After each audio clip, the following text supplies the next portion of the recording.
In Lak'ech les amis, voilà, je voulais faire cette petite vidéo pour vous partager des choses et notamment pour soutenir voilà, toutes les personnes qui sont dans des relations difficiles et vous faire simplement un partage de conscience du cœur, voilà, de ce qui me traverse. Voilà, aujourd'hui on est en magicien blanc solaire, en Kin 74, donc le magicien, vous savez, hein, c'est le chaman, c'est celui qui est réceptif. Et cette année, ce sont des jours qui ouvrent des cycles de 20 jours, qu'on appelle des uniales, puisque nous sommes en magicien blanc harmonique cette année, dans le calendrier Maya. Donc tous les jours magiciens blancs sont vraiment des jours de grande réceptivité, de grande connexion. Et là, ce Kin 74 du magicien blanc solaire, avec son guide du chien blanc, et le chien blanc, c'est l'onde enchantée de cette année, et le Kin 74, 7 plus 4, ça fait 11. 11, c'est un chiffre de portail, donc ça ouvre des portes.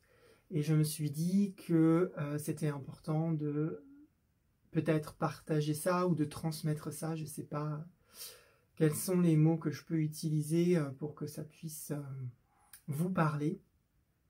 Et là, j'ai un sujet que j'avais envie d'aborder avec vous, sachant que nous venons d'entrer en 2024 avec notre voyageur du ciel galactique pour vous soutenir à changer d'espace, à retrouver un espace d'intégrité et de retrouver aussi l'équilibre du chien. Le chien qui a tendance soit être trop à l'extérieur, soit être trop à l'intérieur, et qui a du mal à trouver la stabilité du pouvoir du cœur.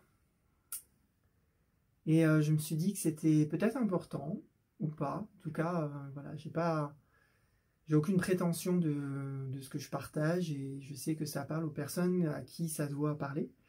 Donc, j'ai pas de problème avec ça. Et j'avais envie de parler, comment je peux aborder la chose de façon claire par rapport aux relations difficiles et de l'intégrité.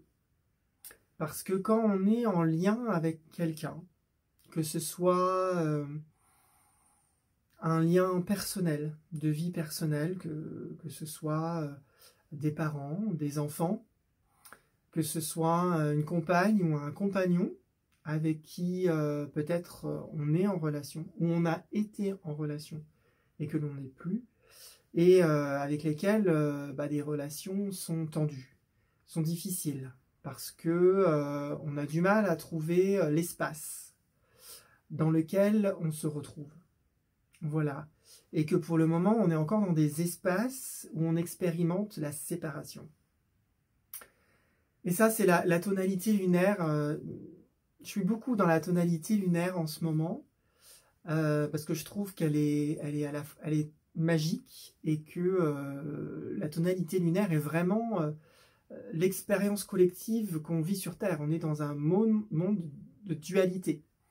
Et le monde de dualité dans lequel on est vraiment représenté par la sagesse de la tonalité lunaire, qui nous invite à voir, comme je dis toujours, les deux côtés de la médaille.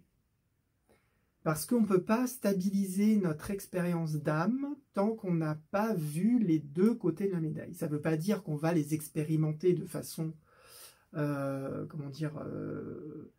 équilibrée au niveau temporel, puisqu'en fait le temps qu'on expérimente ici est artificiel, donc de toute façon ça ne veut rien dire que l'on expérimente entre guillemets le bien pendant des années et le mal pendant 3 heures.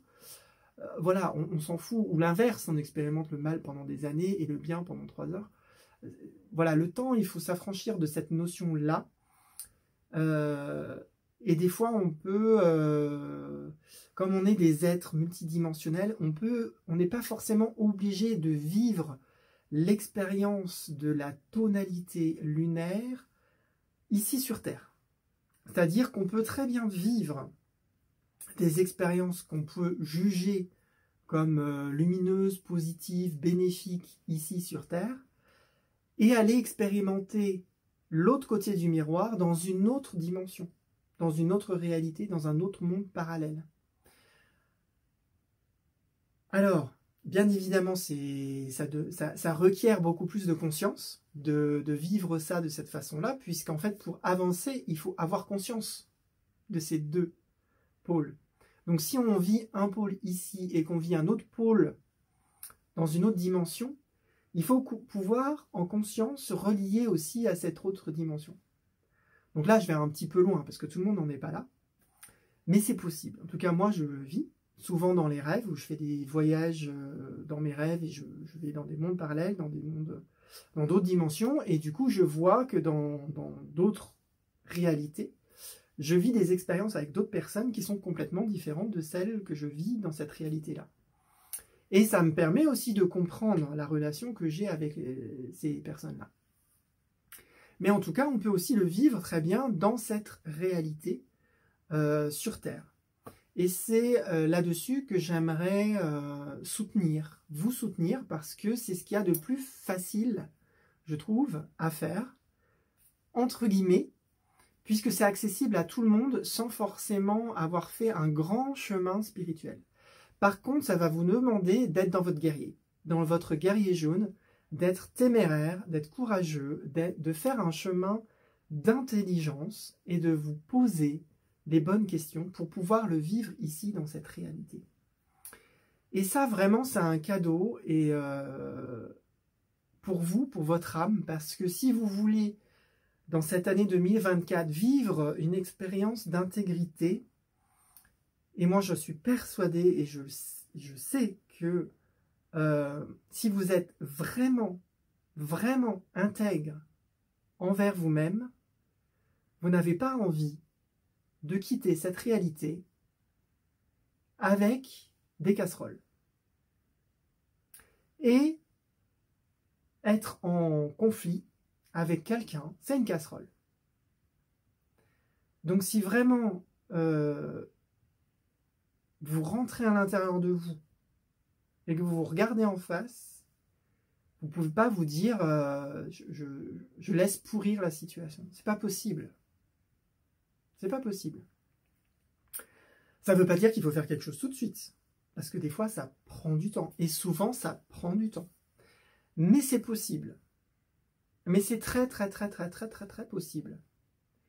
Alors, j'aimerais vous partager des expériences de vie, de ma vie, puisque c'est la seule chose que je peux concrètement partager et dont je suis sûre, puisque c'est ce que j'ai vécu, avec d'autres personnes qui peuvent le valider. Donc, et que moi, j'aime pas partir sur la comète, sur des choses hyper théoriques qu'on ne valide pas forcément. Mais voilà, des expériences pratiques, c'est vraiment des choses pratico-pratiques. Et c'est pas voilà, pour me mettre en avant, c'est pas pour dire il faut faire comme moi. Je veux transmettre ces exemples, ces expériences de ma vie perso, c'est juste pour vous montrer que c'est possible.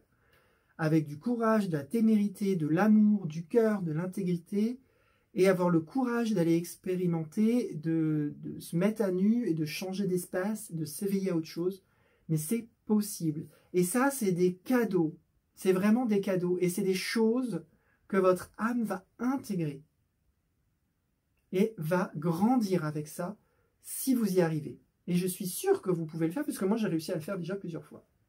Donc, il n'y a pas de raison que vous ne puissiez pas le faire. Et je voudrais vraiment vous soutenir. J'aimerais vraiment soutenir les gens sur ce point, comme je l'ai mis vous l'avez peut-être vu dans mes souhaits de l'année 2024.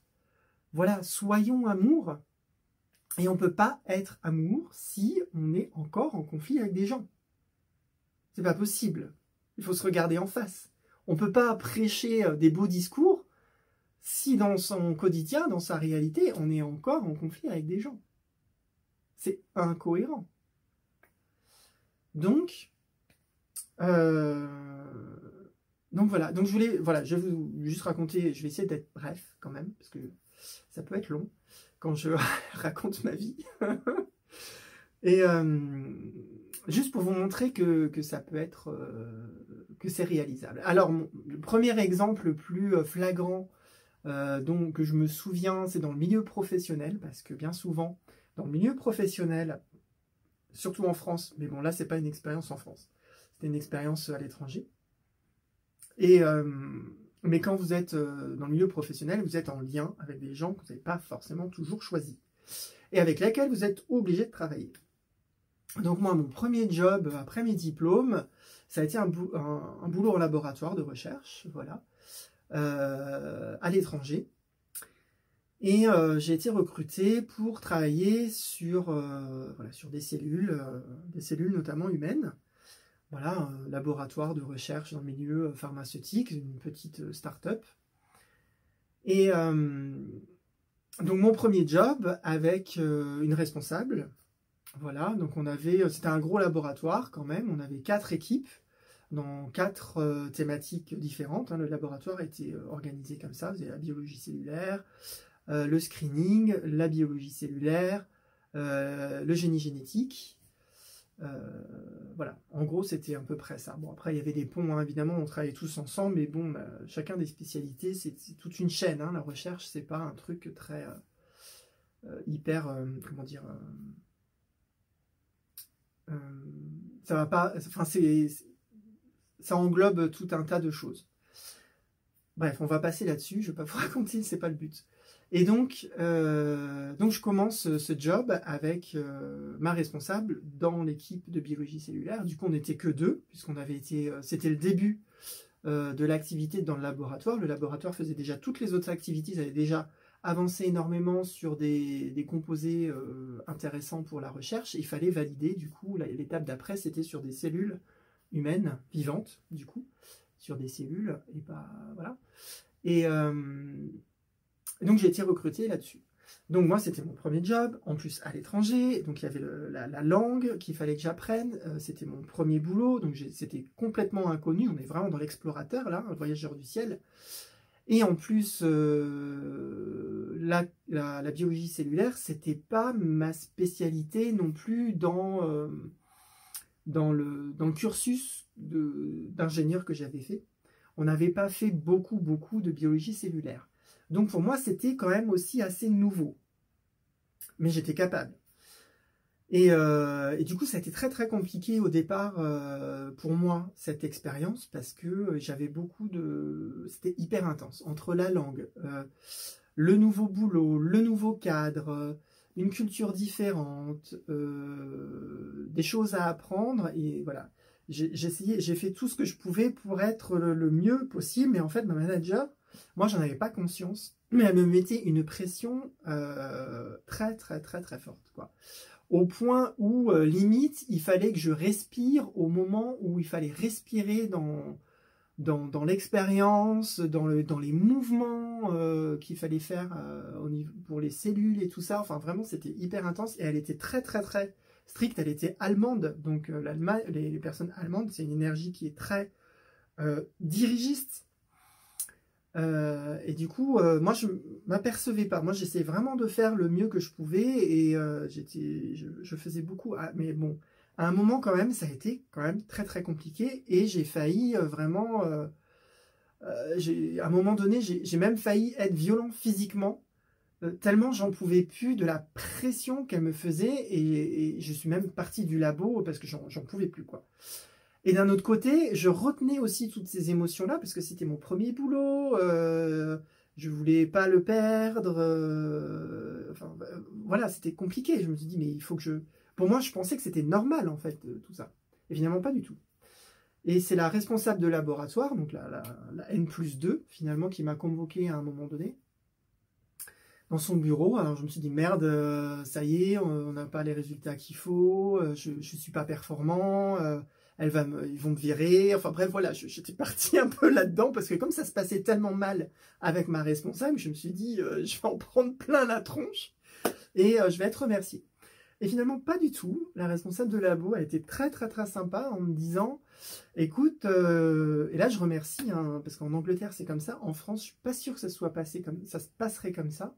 mais c'est mes collègues de boulot qui ont averti la N+2 qu'il y avait un problème avec ma responsable. Et elle avait déjà vu ma responsable et elle voulait me voir aussi pour savoir comment je vivais. Voilà, ça faisait 1 mois et demi que j'avais débuté le boulot, comment ça se passait au labo. Et moi, j'ai été vraiment transparent en disant que c'était très dur, que Bettina me demandait beaucoup de... Elle était très exigeante avec moi, que moi j'essaye de faire mon mieux, mais que j'ai l'impression que c'était jamais suffisant et que vraiment c'est difficile émotionnellement pour moi de subir ça. Voilà, j'ai pris mon courage de main, je l'ai dit quoi. Et en fait elle était très contente du retour que je lui ai fait. Et elle m'a dit, écoute, voilà, tes collègues m'ont averti de ça, j'en ai parlé aussi à Bettina, je lui ai dit qu'elle ne pouvait pas avoir ce comportement-là avec toi, c'est pas juste. Enfin voilà, c'était limite du harcèlement professionnel, mais moi j'en avais pas conscience. Et donc par la suite, voilà, elle m'a demandé si je voulais changer d'équipe pour savoir si le problème venait de moi, c'est-à-dire que moi j'étais pas performant, ou bien si c'était le problème de ma responsable qui était trop sous tension et que du coup on n'arrivait à rien faire.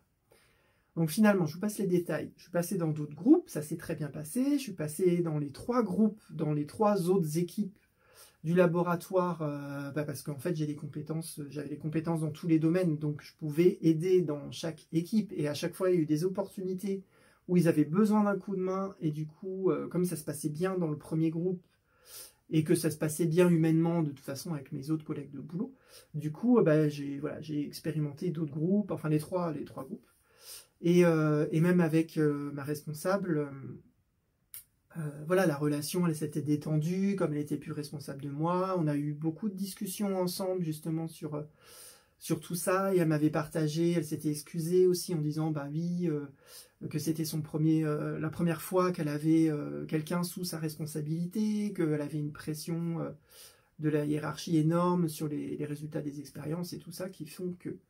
Et puis en plus, elle a eu quelqu'un d'autre du laboratoire sous sa responsabilité, une personne plus âgée que moi avec plus d'expérience, et ça s'est pas bien passé non plus. Donc c'était vraiment pas moi. Et au bout de 2 ans, finalement, c'est un peu long, hein, excusez-moi, et finalement, comme ça se passait bien avec tout le monde et qu'il y avait toujours besoin de boulot en culture cellulaire, et que du coup mon ancienne responsable s'était ajustée déjà avec l'autre personne, ça allait déjà mieux. Puis il y avait une 3e personne avec qui ça passait bien, et comme il y avait encore besoin de monde, du coup, et que j'avais les compétences, du coup, la N+2 m'avait demandé si je voulais bien retravailler avec ma première responsable, sachant que tout l'historique, le passif qu'on avait. Et moi j'ai dit oui. J'ai dit oui. J'ai dit si ma responsable est ok, si ça la dérange pas, moi je suis prêt à retravailler avec elle. Moi j'ai dit, j'ai pardonné, il n'y a pas de souci.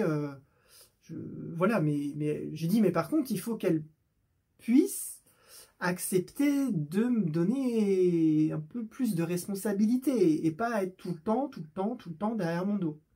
J'ai dit, si elle reproduit le fait d'être tout le temps derrière mon dos, j'ai dit, ça va être compliqué, ça va pas être possible.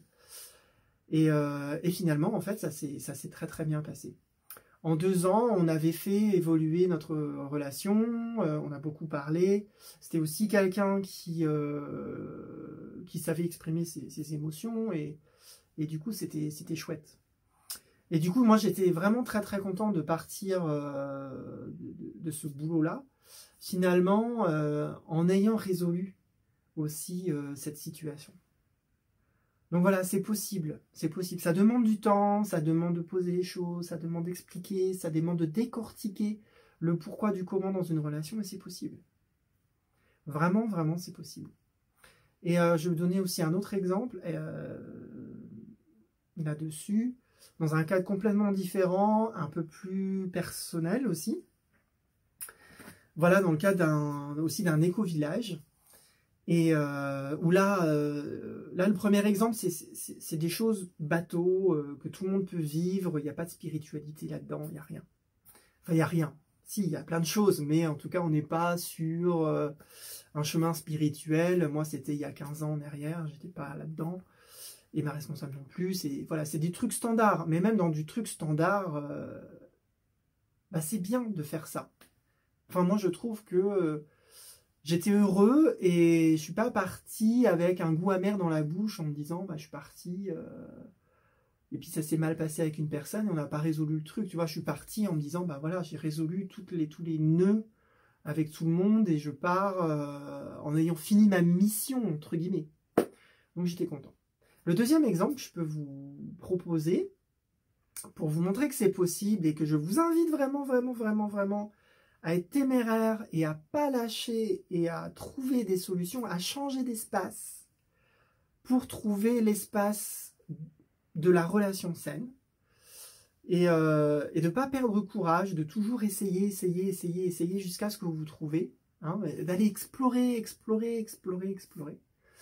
Et à un moment donné, ça se fait. Alors là, c'était dans le cadre de la création d'un projet collectif de vie.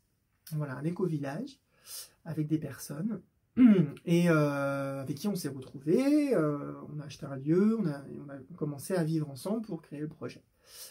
Bon, sauf que forcément, au niveau humain, ça brasse, ça fait remonter plein de choses et on n'a pas les mêmes mécanismes d'intégration, on n'a pas les mêmes vitesses d'intégration et on n'a pas les mêmes espaces d'intégration. Enfin, c'est très complexe. Le collectif, c'est très complexe, c'est multidimensionnel en plus, et c'est très complexe. Et donc, on était arrivé à un point dans ce projet de relationnel où, avec certaines personnes, c'était vraiment très compliqué. Alors, grosso modo, on s'était retrouvés vraiment dans la tonalité lunaire avec les opposés. Et on n'arrivait pas à stabiliser la relation. On n'était pas dans le centre, on était vraiment dans les extrêmes. Et donc, moi d'un côté et des personnes de l'autre côté. Et ça a fait, en fait, ça a fait exploser, puisqu'en fait, au lieu de réussir, enfin, pourtant, je pense que de chaque côté, on a essayé de faire ce qu'on pouvait pour retrouver la stabilité, retrouver le centre, et en fait, plus on essayait, et plus ça nous séparait. On a essayé de changer d'espace collectif à plusieurs reprises, mais voilà, ça n'a pas marché, et au bout d'un moment, voilà, en tout cas, de mon côté, la pression financière se faisant, je ne pouvais pas continuer comme dans cet espace-là, cette expérience. Il fallait que je change d'espace pour continuer l'expérience. Donc je suis sorti du collectif, ça a explosé, tout ça, machin. Et quelques années après, finalement, ces personnes reviennent plus ou moins dans ma réalité. Et moi, j'ai fait tout un chemin de pardon envers moi-même, envers ce qui s'est passé, envers tous ces gens du collectif et tout ça. Et la vie m'a invité à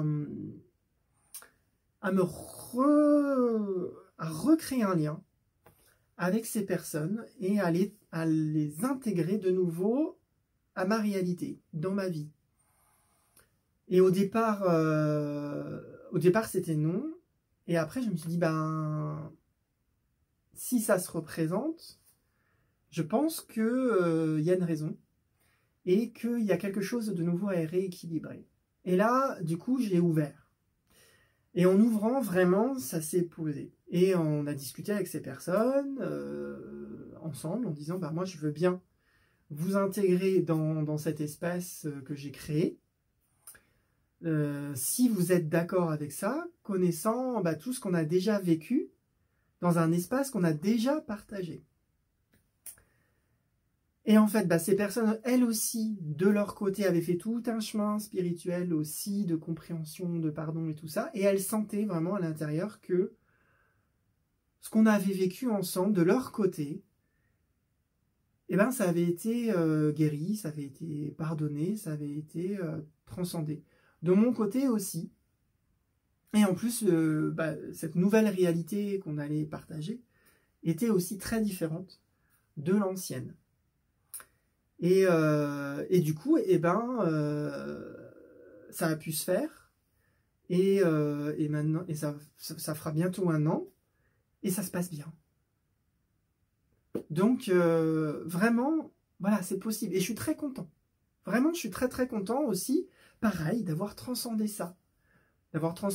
Et si un jour, je dois de nouveau repartir ailleurs, dans un autre espace, dans un autre lieu, pour continuer le chemin et continuer à faire ce que j'ai besoin de faire finalement, ce pourquoi je suis là, et ben je partirai vraiment en me disant, ben oui, voilà, je pars en ayant accompli ma mission, entre guillemets. Je laisse rien derrière, j'ai pas de casserole. Si je m'en vais de là où je suis, ailleurs en France ou ailleurs, peut-être à l'étranger, je sais pas, et ben je pars le cœur léger en me disant, c'est cool. Je pars sans, j'ai plus besoin de revenir parce que voilà, j'ai fait ce qui avait besoin d'être fait dans cet espace-là. Et ça, vraiment, je trouve que c'est chouette et j'ai vraiment envie de vous soutenir. Voilà, je ne veux pas faire la morale en disant oui, c'est bien et tout ça. Moi, je pense que vraiment, mais c'est ma conviction, mais il faut que vous le sentiez à l'intérieur. Vraiment. Vous rentrez à l'intérieur, vous regardez vraiment en face et vous dire, regardez les relations dans lesquelles vous êtes, avec des gens avec lesquels vous êtes encore en conflit, et regardez-vous en face. Est-ce que vraiment vous pouvez quitter cette réalité en laissant ça derrière? Et si la réponse, si votre âme, elle dit non, non, non, non, non, non, non, moi j'aimerais vraiment que on puisse guérir ça et aller au-delà, c'est-à-dire de pouvoir recollaborer, mais autrement, et cette fois-ci de façon alignée, de façon saine, de façon respectueuse, parce qu'on a trouvé le centre de la relation, qu'on a stabilisé la tonalité lunaire. Là, on a vécu une polarité, et après, on vit l'autre pour stabiliser. Voilà. Donc, je vous invite à ça. Et là, en plus, on est dans l'année 2024, donc ça nous invite à changer d'espace. Donc moi, je vous invite à changer d'espace avec ce magicien, d'être réceptif à un nouvel espace. Et cet espace, un espace d'intégrité où chacun peut être intègre et où on se respecte suffisamment l'un l'autre pour pouvoir faire grandir quelque chose ensemble, mais qui soit plus seulement pour moi, ou seulement pour l'autre, mais qui soit quelque chose que l'on partage ensemble. Et il n'y a que comme ça que ça peut stabiliser. Dans ma première expérience, par exemple, ce qu'on a pu partager ensemble avec le recul, eh ben, c'était le plaisir, la passion pour la biologie cellulaire. Parce que malgré cette personne, ma responsable, qui était tyrannique au départ, moi, j'ai adoré. J'ai adoré m'occuper des cellules, de les voir grandir, de les voir se diviser, ensuite de les inviter à mettre en place, on appelle ça la différenciation, à mettre en place des caractéristiques particulières pour qu'elles deviennent des cellules particulières sur lesquelles, du coup, on va pouvoir tester les médicaments. Hein, c'était mon métier. Voilà, et voir comment cette cellule allait réagir. Moi, j'ai trouvé ça passionnant. Moi, j'adorais le matin aller voir mes petites cellules, est-ce qu'elles vont bien, les mettre dans les tubes avec la bonne température, s'assurer que ce soit suffisamment humide, préparer tous les aliments, tout ça. Enfin, moi, j'adorais, quoi. Et c'est vraiment dans la deuxième partie où on a retravaillé ensemble avec ma responsable de labo, on a partagé ça. On a partagé cette passion pour la culture cellulaire qu'elle m'avait finalement transmise, parce que moi j'en avais pas particulièrement fait, donc je n'avais pas conscience, je m'étais pas éveillé à ça et j'avais pas réalisé que ça pouvait être une passion pour moi. Donc ça, c'est le voyageur, hein, le voyageur qui nous invite à aller explorer des choses qu'on ne connaît pas pour s'éveiller et avec la main bleue. La main bleue qui est cette année en tonalité, dans le 2024. Hein. On est dans l'onde de l'enlaceur des mondes, donc la mort, donc donner la mort aux anciens espaces pour saisir l'opportunité de trouver des espaces qui soient meilleurs que les anciens. Et la tonalité lunaire, elle est dans la main. La main bleue, c'est la tonalité lunaire de cette année 2024. Et donc le défi, c'est de trouver les connaissances, de se réaliser et de guérir. Donc dans cette année 2024, vraiment il va falloir essayer la difficulté, ça va être d'obtenir ces connaissances, de comment je peux donner la mort à ces espaces et saisir des opportunités. Et c'est aussi dans ça, dans cet objectif de ce partage que je vous fais, de vous donner peut-être des exemples qui vont vous inspirer. Je ne dis pas qu'il faut faire comme moi, mais qui va vous inspirer à ce que vous retrouviez vous-même la connaissance de comment vous allez pouvoir trouver les espaces qui sont meilleurs que ceux que vous avez explorés jusqu'à présent dans un certain type de relation. Et en ce moment, vraiment, je suis beaucoup en lien avec les enfants, avec l'énergie des enfants. Je ne sais pas pourquoi, bon, c'est comme ça en ce moment. Et ça me porte vraiment à cœur de poser ce discours-là à tous les parents qui ont eu des enfants avec une personne avec qui ils ne s'entendent plus et qui sont toujours en lien avec ces personnes parce qu'ils ont un enfant en commun et que pour le bien de l'enfant, ils n'ont pas le choix de rester en relation. Et pour les personnes, je m'adresse à toutes les personnes pour qui là, il y a une rupture de communication, une rupture de relation, une rupture du cœur. Alors qu'il y a eu, à un moment donné, il y a eu cet espace qui a été créé puisque l'enfant est là, mais qu'il y a eu un changement d'espace et qui du coup a détruit la relation, qui a détruit le cœur, qui a détruit l'amour, cet espace-là. J'invite vraiment à essayer de trouver des solutions. Non pas pour voilà, se remettre en couple, parce que ce qui a été fait, et ce qui a été détruit peut ne plus renaître, mais autre chose peut naître.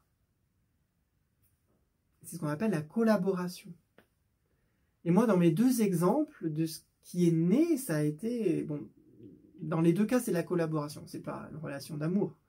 Mais voilà, ça a été deux types de collaboration différentes. À chaque fois, les premières, il y a eu un dominant-dominé. C'est très mauvais pour les relations. Mais ça a été détruit, puisque la relation, elle est morte. L'enlaceur des Monts Blancs, à un moment donné, il a dit non. Si on veut égaliser la relation, il faut d'abord que ce qui existe là, dominant-dominé, meure. Et une fois que c'est mort, et bien là, peut-être, avec le pouvoir du dragon, si on nourrit notre être de deux côtés, dans ce cas-là, une collaboration peut se refaire.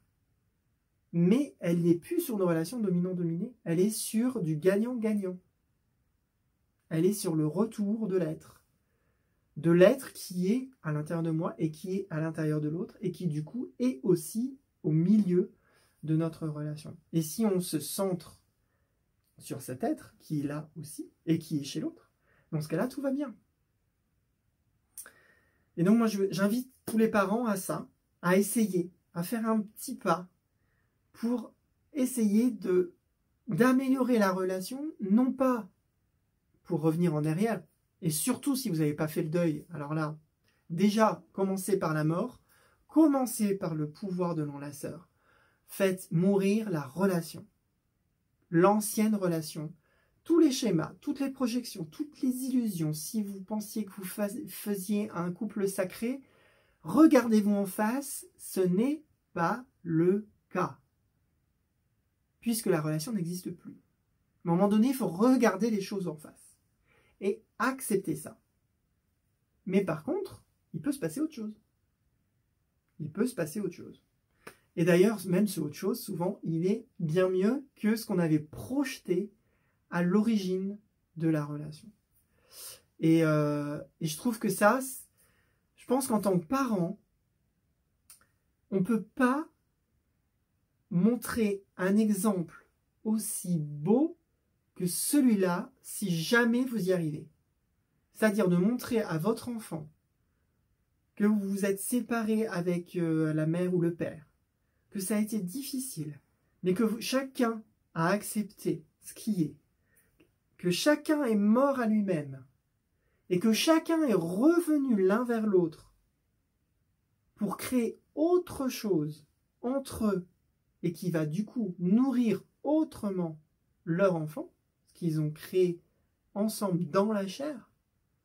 Je pense que ça peut pas être un plus beau cadeau. Je pense qu'on peut pas faire un cadeau plus beau que ça si vous avez un enfant à faire. En tout cas, si moi j'ai pas d'enfant. Mais si j'avais un enfant et que ça se passait comme ça, je pourrais pas supporter de ne pas être en conflit avec la mère de mon enfant. Ce serait pas possible. Même si on est séparés, moi je mettrais toute mon énergie, tout ce que je peux, tout, pour que vraiment ça se passe le mieux possible et que l'on puisse nourrir une relation la plus belle, mais évidemment séparée. On est, voilà, plus de couple. Le couple n'existe plus, mais dans une relation quand même d'échange, de partage, parce qu'on s'est quand même connus, pour l'enfant. Voilà. C'était mon message. Et c'était ce que j'avais envie de vous partager aussi avec tous ces kins qui sont de la sagesse. Voilà, hein. On peut faire du décryptage, ce que je fais beaucoup et souvent, voilà, du décodage, du décryptage, de la guidance avec les kins. Mais derrière, il y a vraiment une sagesse. Et je sais pas, aujourd'hui, j'avais envie de mettre plutôt ça à l'honneur, plutôt que du décryptage. J'avais envie de mettre cette sagesse vraiment à l'honneur voilà, pour vous soutenir, tous et toutes, à aller, voilà, dans votre guerrier jaune, à aller vers dans ce magicien blanc, à aller expérimenter le voyageur du ciel, aller dans le dragon rouge pour faire naître autre chose dans ces espaces, aller, voilà, vraiment jouer avec toutes ces sagesses et voyez vous-même comment vous jouez avec elles. Est-ce qu'il y en a qui sont plus difficiles à jouer qu'avec d'autres? Enfin, moi je dis jouer parce que je suis singe.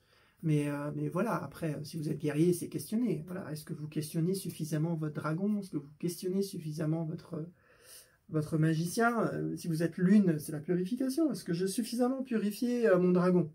Ou bien est-ce qu'il fait toujours naître de la merde? Eh oui, c'est ça la lune rouge, c'est la purification. Mais voilà, mais le jour où j'ai bien purifié mon dragon, eh ben, il va naître que des belles choses. C'est ça.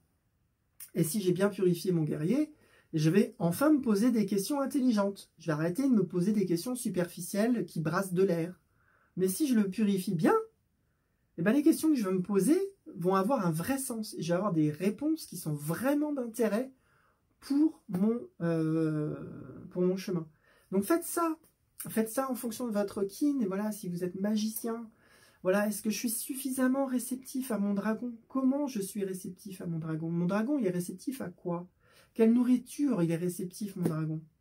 Voilà, et si, bah oui, si mon dragon, il fait naître de la merde, c'est peut-être parce qu'il mange des cochonneries.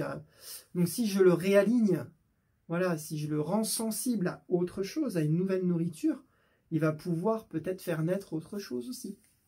Donc jouez avec ça. Moi, je vous invite à jouer avec ça.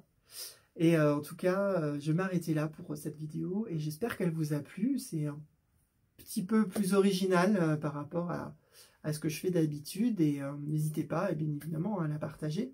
Et si vous voulez aller plus loin, sachez que j'ai fait une petite méditation, enfin une petite méditation, elle fait quand même plus d'une demi-heure, pour intégrer cette énergie du magicien galactique de cette année 2024. Donc allez sur Tipeee. Et et je vous donne accès à la vidéo contre une contribution minimum de 7 €. Hein, vous verrez ça sur mon Tipeee.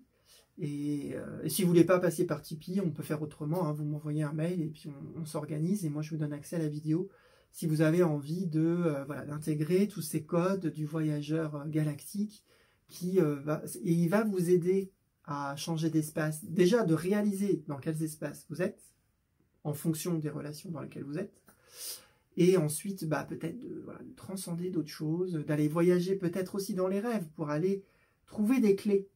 Hein, le défi, c'est la connaissance, d'aller chercher des connaissances. Et les connaissances, elles sont en soi. Et des fois, on les a par les rêves, on les a par la méditation, on les a par plein de biais différents, la vie nous les apporte des fois directement. Et tout ça, c'est grâce aux voyageurs. Donc vraiment, voilà, je vous invite à contribuer pour accéder à cette méditation. J'ai déjà eu quelques retours des personnes qui l'ont acheté et voilà, qui sont très contentes. Donc moi, je suis très content aussi. En tout cas, merci encore et à très bientôt sur une nouvelle vidéo. In Lakesh.